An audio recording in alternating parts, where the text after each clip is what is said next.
kita akan membahas mengenai sistem organisasi kehidupan. Nah, yang pertama adalah sel sebagai unit struktural dan fungsional kehidupan.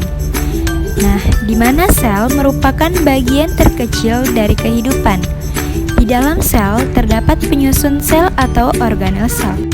Pada umumnya, sel berukuran antara 1 sampai 100 mikrometer dan bersifat mikroskopis atau hanya dapat dilihat melalui mikroskop. Kemudian, yang kedua adalah jaringan-jaringan pada tumbuhan dan hewan. Nah, di mana jaringan adalah kelompok sel-sel yang mempunyai bentuk dan fungsi yang sama. Yang pertama adalah jaringan pada tumbuhan, di mana jaringan pada tumbuhan terdiri dari 5 macam, yaitu yang pertama adalah jaringan meristem, di mana jaringan ini dapat ditemukan pada bagian ujung akar dan ujung batang pada tumbuhan. Yang kedua adalah jaringan penyokong, di mana jaringan ini berfungsi untuk penguat atau penyokong pada tumbuhan.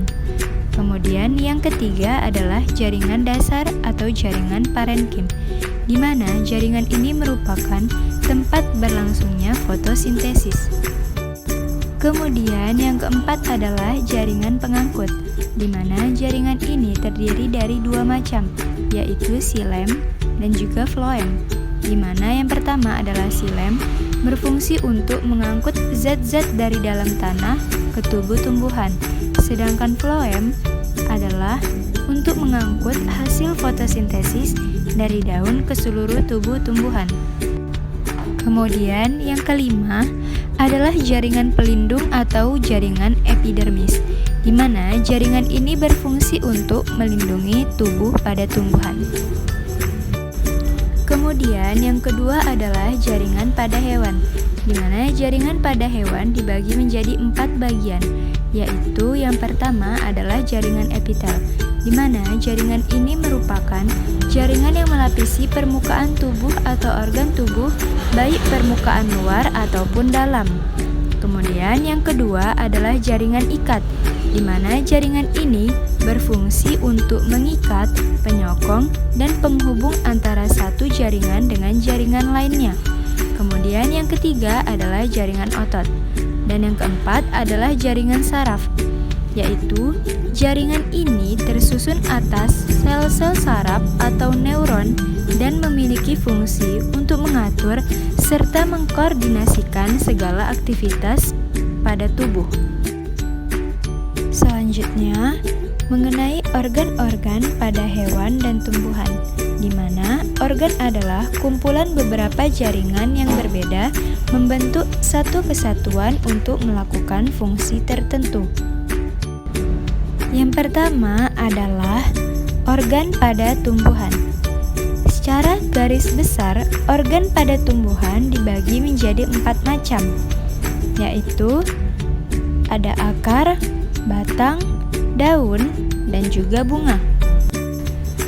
Selanjutnya, organ pada hewan, di mana macam-macam organ pada hewan yaitu yang pertama, 1. Mata, yang kedua, paru-paru, yang ketiga, insang, yang keempat, jantung, yang kelima, hati, yang keenam, ginjal, yang ketujuh, lambung, yang kedelapan, kelenjar ludah, yang kesembilan, telinga, yang ke-10 kulit, dan yang ke-11 adalah usus.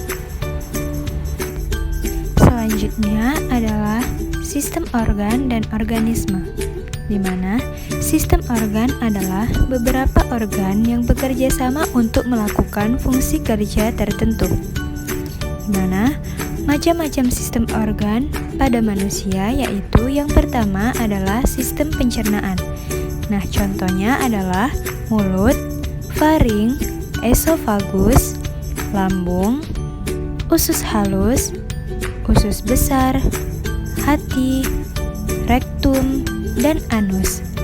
Kemudian yang kedua adalah sistem pernafasan, di mana contohnya adalah paru-paru dan hidung. Kemudian yang ketiga adalah sistem gerak atau rangka, di mana contohnya adalah tulang. Kemudian yang keempat adalah sistem peredaran darah. Contohnya adalah jantung, arteri, dan vena.